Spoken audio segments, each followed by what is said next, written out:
Devaya. Great devotees. So, something about Puri, I didn't make it clear yesterday. Actually, when he came to see Advaita Acharya, it wasn't. Advaita Acharya could detect that he was a Vaishnava sannyasi, although he wasn't dressed as a sannyasi. He just, at that time, he came incognito. At the time? He came incognito. Incognito. No. No.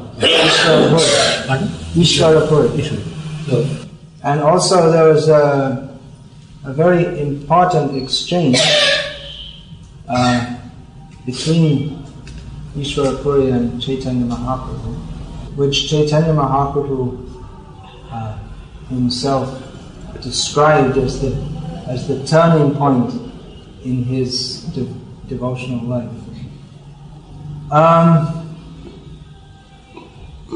That Isvara Puri told him to chant the holy names of Krishna.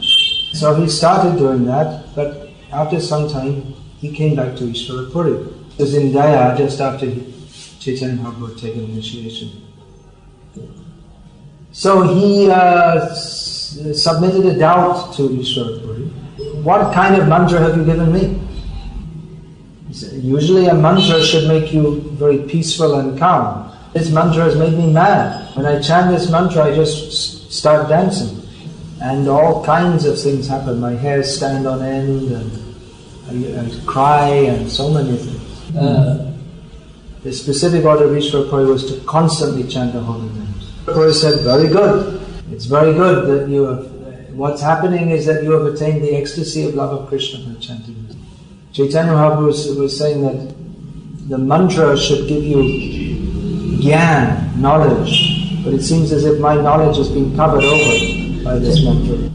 So as a good disciple, he submitted his doubt to his spiritual master. So Isvara Puri, smiling, said, yes, it is the nature of the Hare Krishna mantra that anyone who chants it, they develop loving ecstasy for Krishna. Because this love of Krishna is the actual goal of life. And you are very fortunate to have attained this love of Krishna. Because when one develops love of Krishna like this, then it's natural for a devotee to laugh, cry, run here and there, sing and dance, and then trembling, standing of the hairs on end, tears. So you go on chanting like this in the association of devotees and instruct others to do so also. And in this way deliver all the conditioned souls. And then Isvara Puri taught Chaitanya Mahaprabhu one verse from Srimad Bhagavatam, which is the essence of the Bhagavatam's instructions. And therefore Isvara Puri recited it again and again. Evam vrata sapriya nama kirtya jatanurago druta chitta uchai hasatyata roditi roti gayatyun madhavan rityati lokavayaha. When a person is actually advanced and takes pleasure in chanting the holy name of the Lord, who is very dear to him, he becomes agitated and loudly chants the holy name. He also laughs, cries, becomes agitated, and chants just like a madman, not caring for outsiders. Okay, so now I'll speak about Sri Ranga Puri, who was a godbrother of Isvara Puri. We only have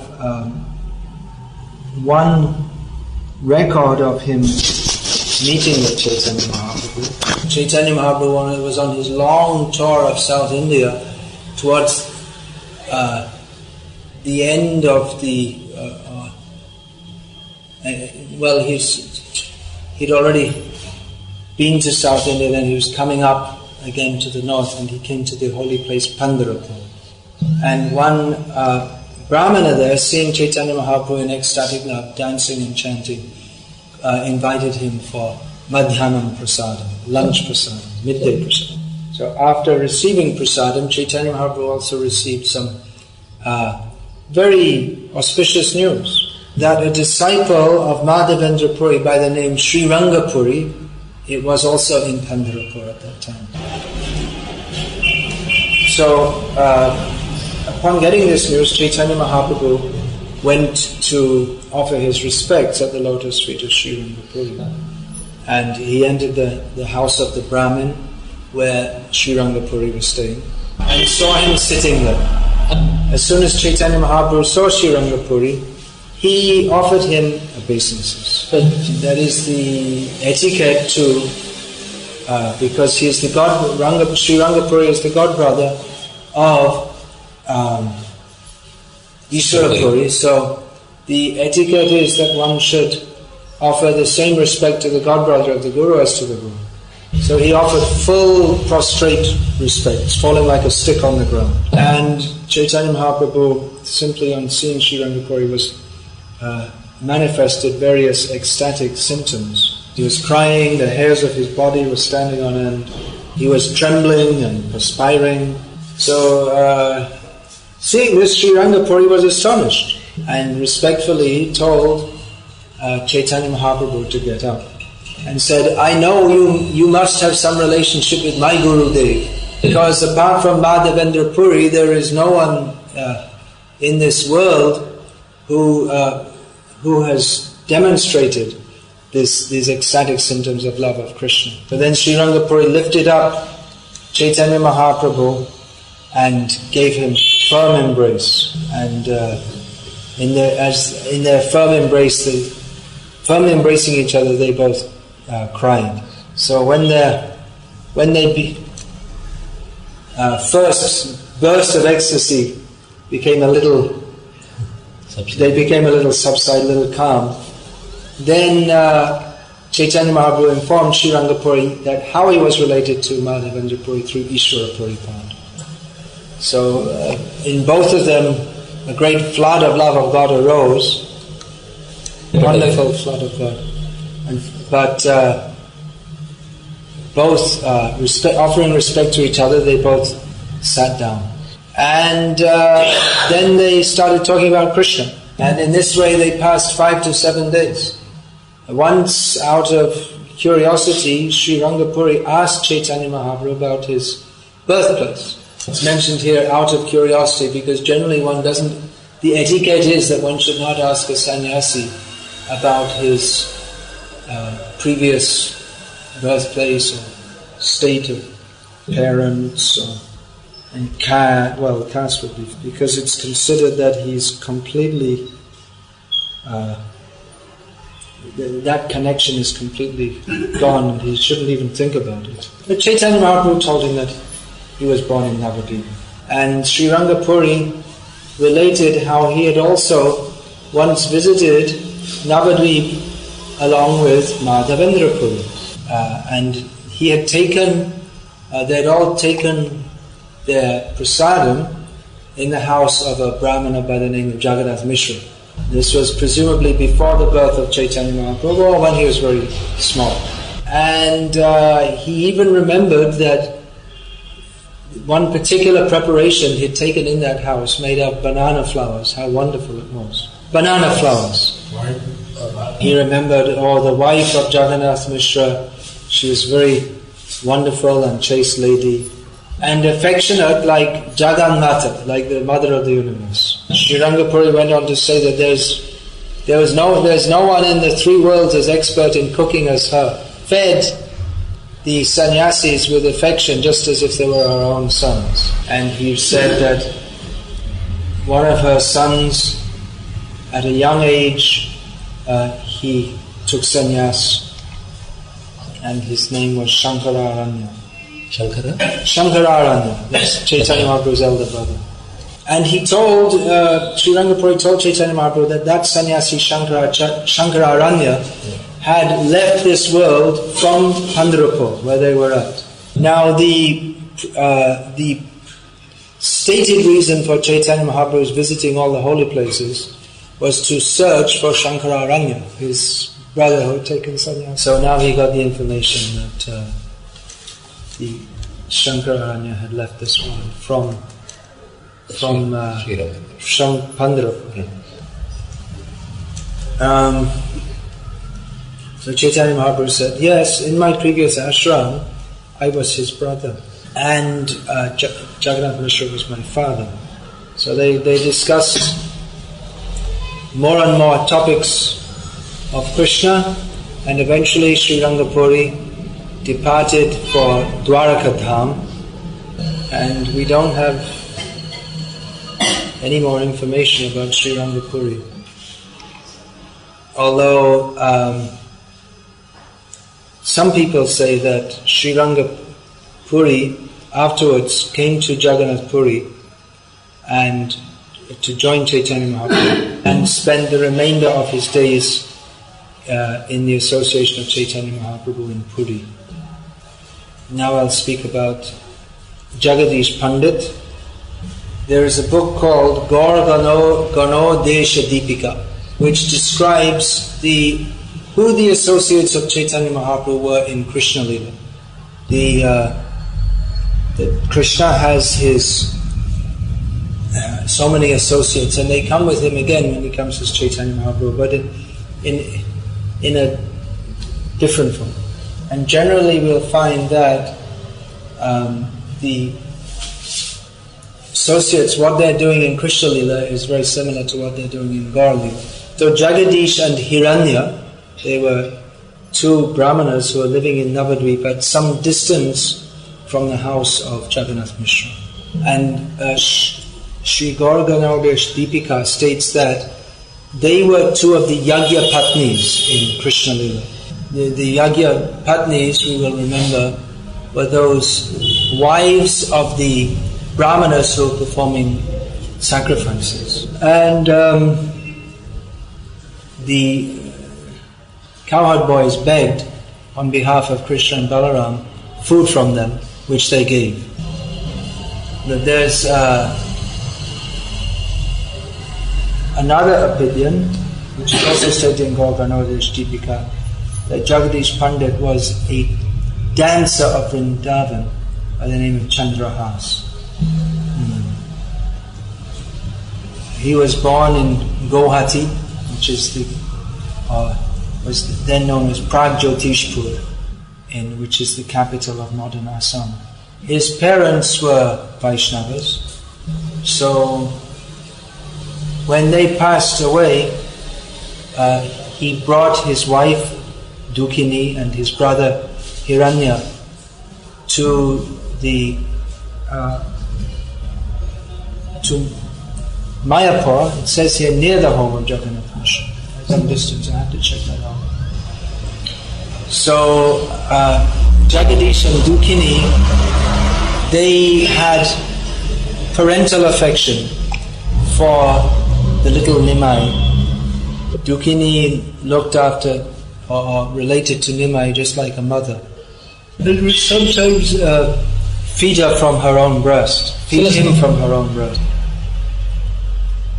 Chaitanya, or the young Nimai, he would cry a lot. Unless the people around him chanted the holy names, he would go on crying. So in this way he got everyone to go on chanting the holy names.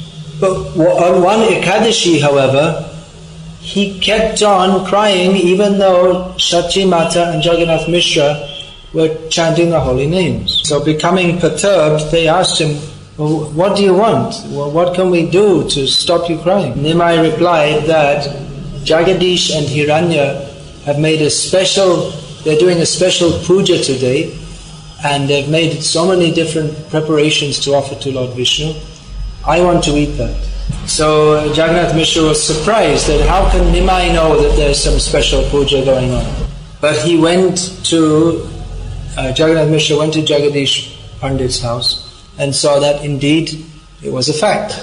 Jagannath Mishra told Jagadish Pandit of Nimai's desire, although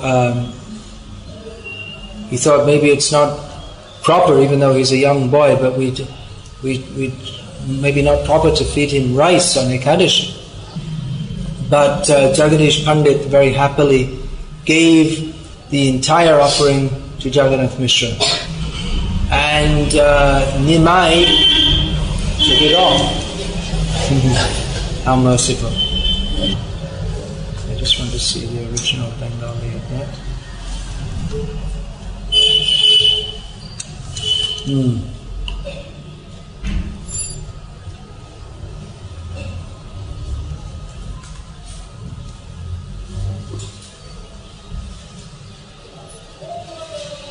It's stated about Jagadish Pandit that he purifies the entire universe. From him, rains of nectar of Krishna Prem shower.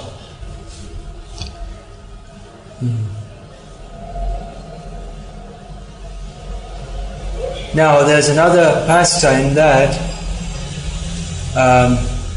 Jagadish Pandit, he once went to Puri. Chaitanya Mahaprabhu, before he took sannyas, ordered Jagadish to go there. So having gone there, he on his way back, he felt tremendous separation from Jagannath. Jagannath! He was so impressed by the darshan of Jagannath that on his way back he was suddenly struck with tremendous feelings of separation. So Lord Jagannath in a dream appeared to Jagadish Pandit and told him, you take me and serve me. And at the same time, Jagannath appeared to the king of Orissa in a dream, and he told him that you see what happens, they have what's called the Nava Kalebara. When every 12 years, the form of Jagannath is changed. That one form is retired, I guess you could say, and a new one is brought. So Jagannath told the king of Orissa that at the Nava Kalebara, you give the retiring form to Jagadish Pandit. So that was done. But then Jagadish was thinking, how can I bring this huge, heavy deity to Bengal? And he prayed to Jagannath, what should I do? Jagannath told him that you just cover me with a new cloth and